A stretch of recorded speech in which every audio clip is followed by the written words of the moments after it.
नमस्कार साथियों, आज से हमने कंपटीशन मैथ के लिए एक सीरीज़ शुरू की है स्टार मैथ 100 ट्रिक्स के नाम से।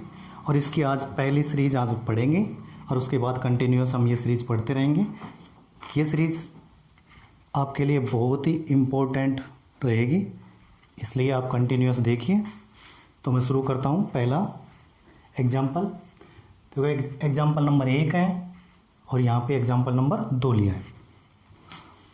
ये सिर्फ 2 ही सेकंड में इसके आंसर प्राप्त कर लेंगे हम, थोड़ा सा ध्यान लगा के पढ़ेंगे। देखो लिखा हुआ है, किसी व्यक्ति की आय में पहले 20% की कमी, पहले 20% की कमी तथा बाद में 20% की वृद्धि होती है। बाद में कितने प्रतिशत की वृद्धि? 20% की वृद्धि होती है। तो आय में कितने प्रतिशत परिवर्तन होगा? कहने का मतलब आय में वृद्धि होगी या कमी होगी और कितने प्रतिशत होगी, ये हमें बताना है।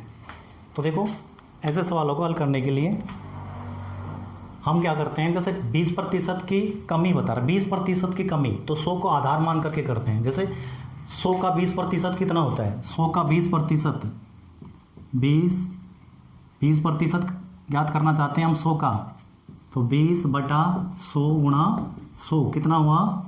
100 से 100 कटेगा कितना? 20। यानी 100 का 20% होता है 20, 30% होता है 30, 40% होता है 40।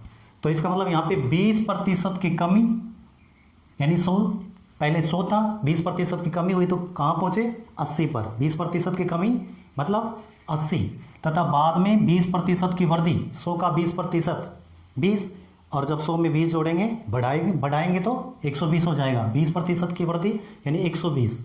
तो आय में कितनी प्रतिशत का परिवर्तन होगा? ऐसे सवालों को हल करने के लिए हम क्या करते हैं, ट्रिक्स लगाएंगे।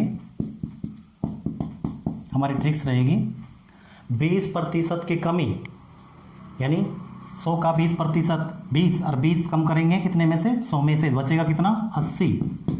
20% की कमी यानी 80 गुणा बाद में 20% की वृद्धि, 20% की वृद्धि यानी 120, और बटे में रहेगा हमारा 100। 0 से 0 कटेगा, 0 से 0 कटेगा, और 12 को 8 से गुणा करेंगे तो 96। अभी देखना है 96 100 से अधिक है या कम? कम है, तो कितना कम है? 4। तो ये 4% की कमी मानी जाएगी। 4% की कमी हमारा आंसर रहेगा। 4% की कमी। एक बार फिर से रिपीट कर रहा हूं मैं, 20% की कमी यानी 80 गुणा बाद में 20% की वृद्धि यानी 120, कमी करेंगे तो 100 में से 20 कम करेंगे 80 बचेगा, और वृद्धि के लिए 100 में 20 जोड़ेंगे 120 हो जाएगा। ठीक है, 80 गुणा 120 बटे में रहेगा हमारा 100। 0 से 0 कटेगा, 0 से 0 कटेगा, 12 को 8 से गुणा करेंगे 96। और ये देखना है कि 96 100 से अधिक है या कम है? कम है, तो कितना कम है? 4 कम है, इस वजह से लिख देंगे 4% की कमी इसका आंसर रहेगा। नंबर 2, एग्जाम्पल नंबर 2 देखते हैं। किसी वस्तु के मूल्य में पहले 20% की कमी, 20% की कमी यानी 80, बाद में 40% की वृद्धि यानी 140, वृद्धि के लिए जोड़ेंगे, कमी के लिए घटाएंगे। ठीक है, 40% की वृद्धि यानी 140, तो कितने प्रतिशत की कमी या वृद्धि होगी? कमी होगी या वृद्धि होगी, यानी आय में परिवर्तन हम ज्ञात करना चाहते हैं। तो क्या करेंगे, 20% की कमी 80 लिखेंगे गुणा बाद में 40% की वृद्धि यानी 140, और बटे में रहेगा हमारा 100। 0 से 0 कटा, 0 से 0 कटा, और 14 को 8 से गुणा करेंगे तो 112। 112 100 से कितना ज़्यादा है? 12 ज़्यादा है, तो 12% की वृद्धि इसका आंसर होगा। ठीक है, 20% की कमी यानी 80, 40% की वृद्धि यानी 140, और बटे में 100। 0 से 0 कटा, 0 से 0 कटा, 14 को 8 से गुणा करने पर 112, और 112 100 से कितना ज़्यादा है? 12 ज़्यादा है, तो 12% की वृद्धि मानी जाएगी। इस तरह से हमने 2 एग्जाम्पल कर लिए। एक एग्जाम्पल और करवा देते हैं। जैसे मान लीजिए 20%, 40%, इसकी जगह 25% आ जाए, 35% आ जाए, 0 से 0 नहीं कटे, तो क्या करना है वो सवाल और देख लेते हैं। तो एक एग्जाम्पल और करवाता हूँ मैं।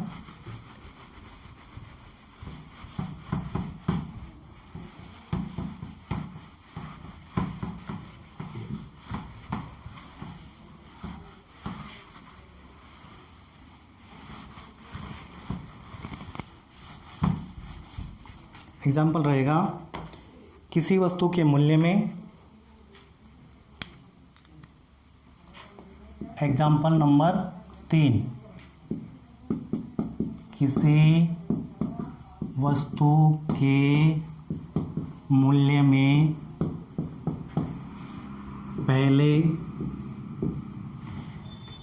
पहले 40% की कमी, 40% की कमी तथा बाद में 25% की वृद्धि होती है, 25% की वृद्धि हो तो आय में परिवर्तन ज्ञात करो। तो आय में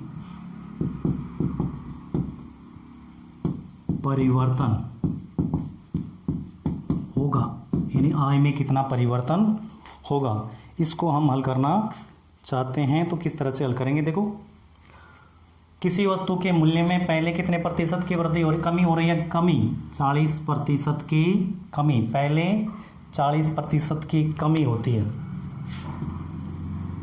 100 पर 40% की कमी यानी 60, तथा बाद में 25% की वृद्धि हो तो आय में परिवर्तन होगा। हमारी ट्रिक्स रहेगी,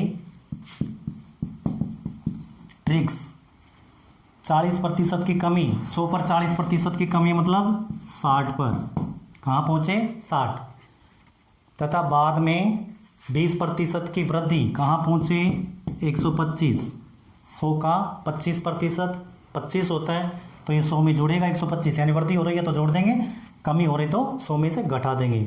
40% की कमी, 40 घटा दिया 100 में से 60 बचा, गुणा बाद में 25% की वृद्धि तो 25%, 100 का 25% होता है 25, और इसमें जब 25 जोड़ेंगे 100 में तो 125 हो जाएगा, बटे में हमारा वही 100 रहेगा। लेकिन यहाँ पे देखते हैं इस जीरो से एक जीरो कट जाएगा, लेकिन आगे जीरो नहीं कट रहा है। ऐसी स्थिति में हम क्या करेंगे, गुणा करेंगे, 125 को 6 से गुणा कर लेंगे, 750 होगा, ठीक है, बटे में कितना हो गया 10।